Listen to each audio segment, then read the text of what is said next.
Hi, today I'm going to tell you a story.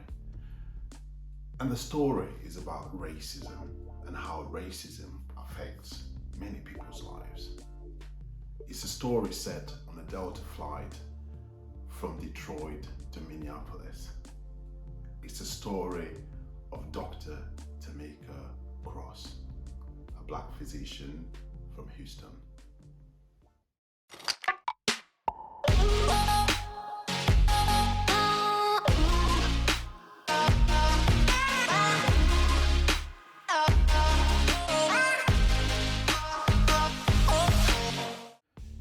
In their song, the Black Eyed Peas sang of words that are illuminated in Where Is the Love. In that song, they give hints of racism in America, a big problem that seems not to go away, even in the 21st century. So Dr. Tamika Cross is seated on this flight from Detroit, and 2 rows in front of her is an unconscious man. The wife is helpless. She sounds an alarm. Now, given the fact that Dr. Tamika Cross is a physician and a doctor, she jumps up to go and help. Puts her seatbelt off to stand to go help. The flight attendant tells her to sit down and that everything was under control. But bear in mind, as she's seated down, she can literally see that there's an unwell man 2 rows in front of her. So the wife of the collapsed man suggested that flight attendant should page or call someone on the intercom, a doctor, to come and help. Dr. Tamika Cross didn't even wait for that. So she stood up to go and help. And she shouts out, "I am a physician, I'm a doctor, I can help." The woman starts asking her questions. "Are you really a doctor? All right, if you're really a doctor, show us your credentials." Miss Cross pulls out her credentials to prove that she's an actual doctor. And the woman is skeptical. "Really? Are you a doctor?" But picture all this. As all this is happening, there's an unwell man, collapsed, unconscious, still seated in his seat. So this woman, this white flight attendant, she's so bothered about Dr. Tamika Wright's credentials rather than the health of the passenger who needs a doctor's help. So Doctor, in her post, and I'll read it shortly, she says she waits and waits, and she's eager. So this woman is actually, a flight attendant is really blocking her. So she can't really reach the patient. She's just like, we need to verify your credentials or somewhat. But in that process, another white guy stands up and says, "I'm a doctor as well, I can help." So immediately, the flight attendant stands to the white man and says, "Oh, there's a doctor who can help." He lets the white man through to go and help and tells Dr. Tamika Wright to sit, Tamika Cross to sit. Fascinating. So basically, this white female attendant turned around and told this black physician that no, we'd rather this guy dies but not get a black physician to help. And this is mid-flight, where you need everyone's expertise, everyone in your midst to kind of come and help. But you're lucky you have a doctor on board. Why won't you utilize that? why wouldn't you utilize the doctor on board?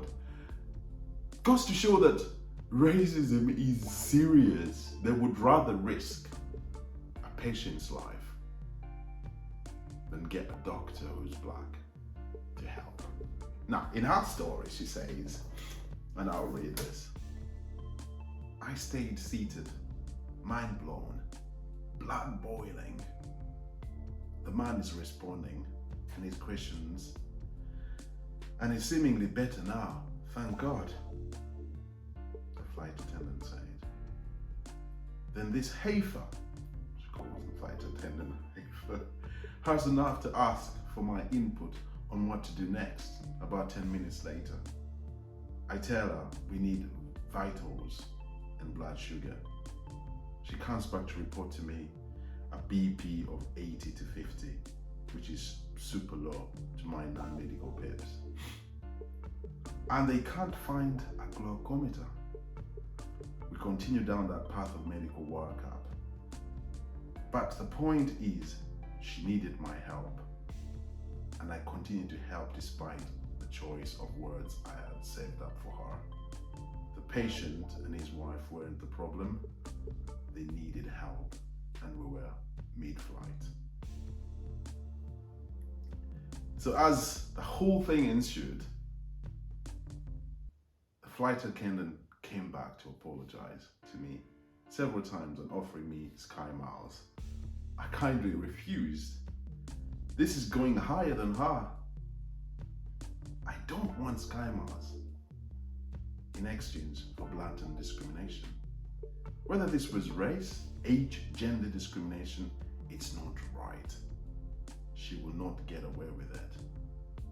And I'll still get my Sky Miles. So this flight attendant, and apparently, I was reading about Delta Airlines, and this is not just the first time this has happened. It happened on another flight as well, where a doctor, a black woman doctor, was refused to help a patient on board. So basically, they do have a policy where perhaps they don't really want black doctors to kind of help. But it goes to show you how much racism is embedded in the bedrock of American society. It is ridiculous to think of it that in the 21st century we still have people with such mindsets. A black person cannot be a doctor. And then you come and hear people, my white friends, who will say, but aren't black people really using racism as an excuse for perhaps failures they've encountered? No. The truth is, if you're a black person in a white-dominated country, you have at some point experienced some form of racism. Now, some people are oblivious to the actual racism, or some people just choose to shut up. Because to complain about racism, especially in England, for example, will actually get much attention on your case, and probably you might even lose the job that you probably loved. So most people just shut up and let their lives go. But the truth is, racism exists. Racism exists.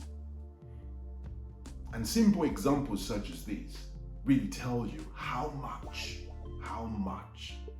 or how far we have to go in terms of eliminating discrimination in the Western world. Because the Western culture is what is used as a blueprint to other cultures. I mean, you go to Eastern Europe, I mean, there's massive racism there, but they've not really had the same encounters with black folks as the Western world has. I mean, look at America. You know, for over 300 years, they've encountered black people. And you would think that those 300 years are enough to erase the unfounded prejudices against black people. But it's not happening. It's not happening. So as a black folk, you tell your children to go to school, educate themselves, become better citizens in the country, and then they get such treatment. It's unbelievable. So I thought I would just share with you this story, and perhaps we could start a discussion of how we could turn racism around, how we could stop this vice that is so bad to black folks, and to perhaps tell white people that, you know what, we don't really mean harm. All we want is to be treated the same as everyone else. As everyone else. Thank you for listening to this, and perhaps if you've not subscribed, please do so. Thank you very much.